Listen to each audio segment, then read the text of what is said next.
Namaskar. Hello and welcome to PGurus channel. I'm your host Sree Iyer. Today I have Abhinav Pandya as our guest, and we are going to talk about the upcoming June 24th meeting of Kashmir and Jammu leaders with the government of India. Perhaps Home Minister, and I don't know if the Prime Minister is attending that one, but there is a meeting on the 24th where all the leaders from Kashmir and Jammu region have been invited. I'm not sure if Ladakh have been invited, but I think they may not be because that's now a separate union territory, so it's kind of out of the equation. But be that as it may, why did this happen? We had hinted about this in several hangouts. Mr. RBS Mani had hinted it 2 weeks ago, and then there were a couple of articles in pgurus.com about this, where there was one opinion article which said that Jammu should be made a separate state. We don't want to do anything with Kashmir. Let Kashmir be a union territory. That was the overall suggestion of that article. But to understand why and where do we go from here, let's hear from Abhinav Pandya. Abhinav, take it away. Thank you very much, Sree, for inviting me. Again, a very interesting topic and an area which I'm personally connected with, as I have worked in Kashmir for about last 4 to 5 years. And I was very closely associated with the abrogation of Article 370 and was a witness to many developments when it actually happened. So I just briefly with the idea that the abrogation of Article 370 was not a political necessity, it was a strategic necessity, because the security situation, the overall radicalization situation had turned so bad.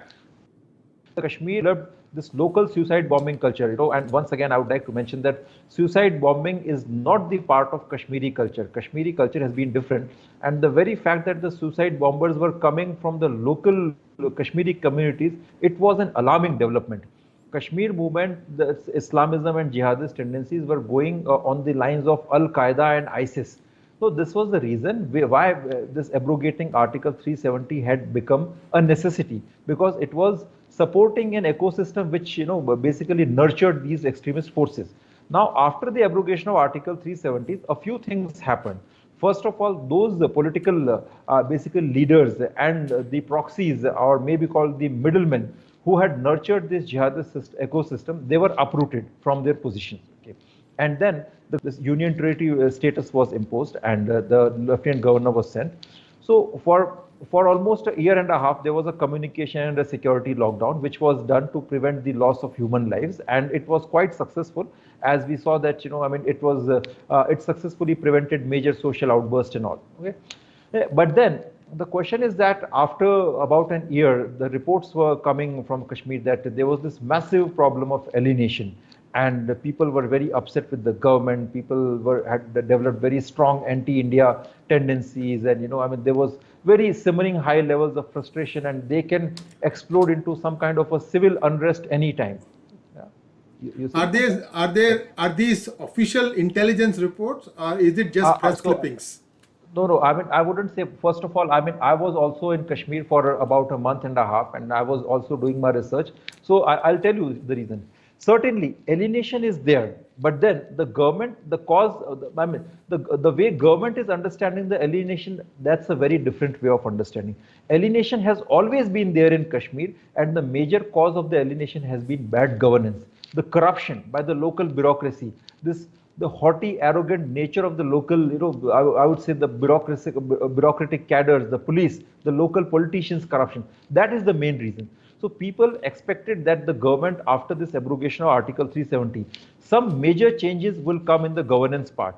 But nothing of that sort happened. And the government in Delhi was fed. I'm not going to name who fed such theories, but certainly there are actors with stakes involved, and they also come from the establishment, okay, and from the intelligence side also, who fed that this alienation is there due to the political vacuum, and you have to fill the political vacuum. This was one fact. Now come to the other side. Government till then was going very high on its spirits, with coming out very successfully against the first wave of corona. Now, at the same time, when these reports were coming, government lost this election, BJP lost election in Bengal. Then we had the second COVID wave. So there was an international outburst against the government, by the civil society activists, by countries, media, and then Chinese aggression. That threat is still in place. So there is a perception that because of this alienation, people may come out in some kind of a civil unrest like situation. And if that situation is misused by China or Pakistan, then we will be in troubled waters. But I personally feel that this is a very wrong understanding, because now with the meetings happening, in Delhi, frequent meetings, and many things are coming out that either the government is trying to give the status of statehood back to Jammu and Kashmir, or maybe separate Jammu from Kashmir and bringing in some part of Kashmir to the Jammu. A lot of things are coming. And all these people who constitute the Gupkar gang, that includes PDP and National Conference leader and the Sajjad Loans party, and all these people are being called back again. People are complaining that if you had to bring these people who looted Kashmir, who just who led this all militancy in Kashmir back into the power, why did you abrogate Article 370 in the first place? Why did you uproot them? And some people who supported India in this action of abrogation, that includes people from the administration, from police, and some people from the civilian side also. They say that this is, if you guys are again going to empower these leaders, who facilitated this Islamist ecosystem in Kashmir, like PDP and National Conference, who facilitated organizations like Jamaat-e-Islami, if you are going to bring them back, then this is backstabbing.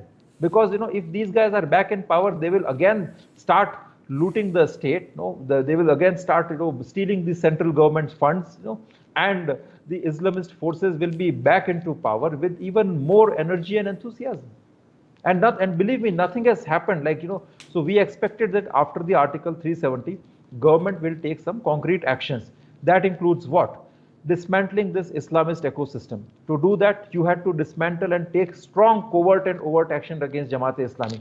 Nothing has happened on those lines. Remove Jamaat-e-Islami elements from administration. Nothing has happened. Believe me, not even an iota of any measure has been taken place.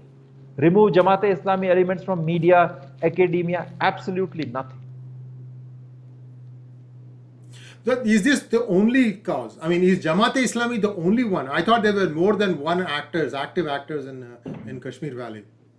So there are many actors, but a few actors are there who are really strong with a massive social presence. Jamaat-e-Islami is one of those most powerful actors. It is the Pakistan's proxy, and Jamaat-e-Islami is the intellectual arm of Hizbul Mujahideen.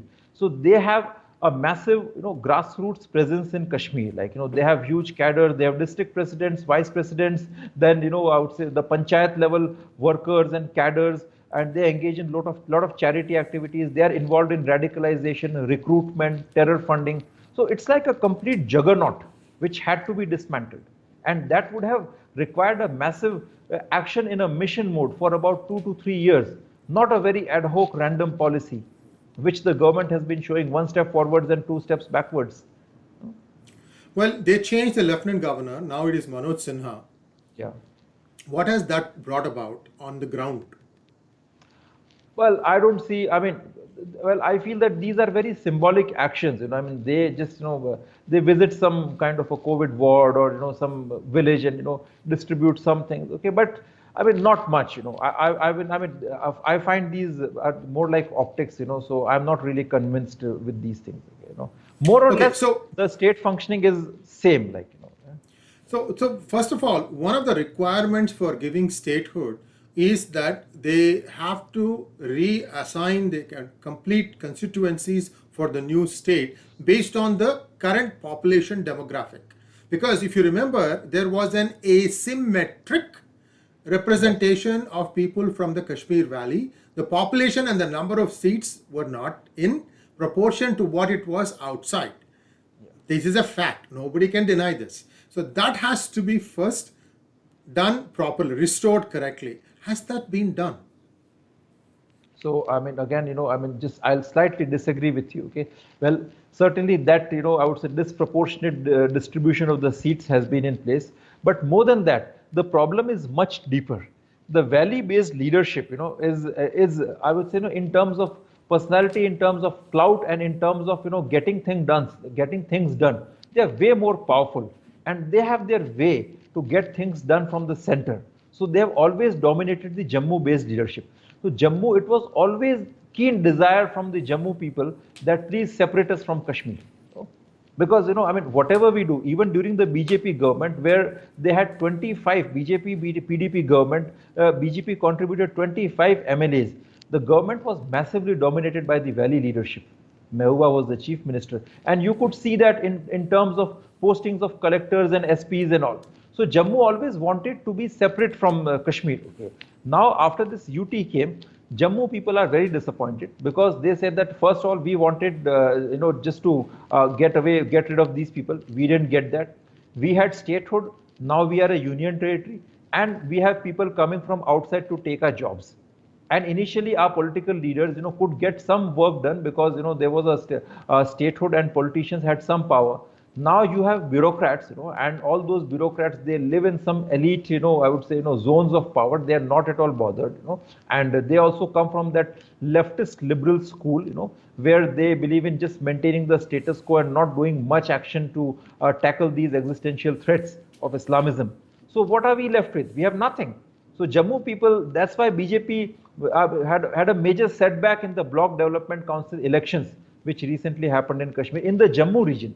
BJP had a massive setback. So there is a massive pressure from the Jammu leadership to give statehood. But now the question is that if they give statehood to Jammu and Kashmir both, again the problem is more or less the same. No, you are back to square one. You bring back Abdullahs, you bring back Muftis, again they will come to power, and once again Jammu is left, frustrated without anything. Now if you separate Jammu and Kashmir, and if you give statehood to Jammu, and if you don't give statehood to Kashmir, these people, there's this huge propaganda lobby which will get a chance that, well, India has been claiming that Kashmir and Kashmiris are ours. Now they're showing a very partial attitude towards Kashmiris. They gave statehood to Jammu and they didn't give statehood to Kashmir. So I feel that the best solution at this stage is to continue the UT status for about next 4 years. Focus on good governance, focus on like action against the Islamist elements, focus on completely dismantling the terror funding structures, terror funding NGOs, terrorist and Islamist organizations like Jamaat, improving academia, and the mainstreaming of the Kashmir for the next 4 years. After that, and delimitation can be done like during this phase. After those 4 years, we can think about giving statehood or not. I think you didn't answer my question, but that's okay. Yes, Maybe you don't know the answer to that. That's fine. Okay. That's fine. Then I think, but you made your point. I just want to make one observation before we wrap this up, and that is that the average amount of money spent per Kashmiri today is in excess of 90,000 rupees a year, and the average amount of money spent in on any other Indian outside of this Kashmir Valley is like 4,000 to 5,000 rupees a month. Yes. I mean a year. A month, okay, 90,000 a month versus 4,000 a month. Okay, there is no 16% of the budget. No amount of money is going to make them feel better. These are all, the best thing to do is to withdraw all the subsidies. They are giving some ridiculous prices for rice, wheat, and sugar. You need to withdraw all that stuff. Let them taste the reality of what the rest of India is facing. Then they tell them, this is what is India for you. Okay, we gave you special treatment. You were just, stoning us back. Okay, so now this is the reality. That's where I would start. But it's an interesting conversation, because I'm not going to ask, what 3 points, because you already made the thing that UT status has to be maintained for 4 more years. Second is Jamaat-e-Islami has to be completely weeded out of the system. I hope people understand what Abhinav Pandya did. You have 10 minutes to listen to this, I hope, because he has made some very compelling arguments. And as always, Abhinav, thank you very much. And we'll be back again to talk about more such substantive topics. Namaskar. Thank you. Namaskar.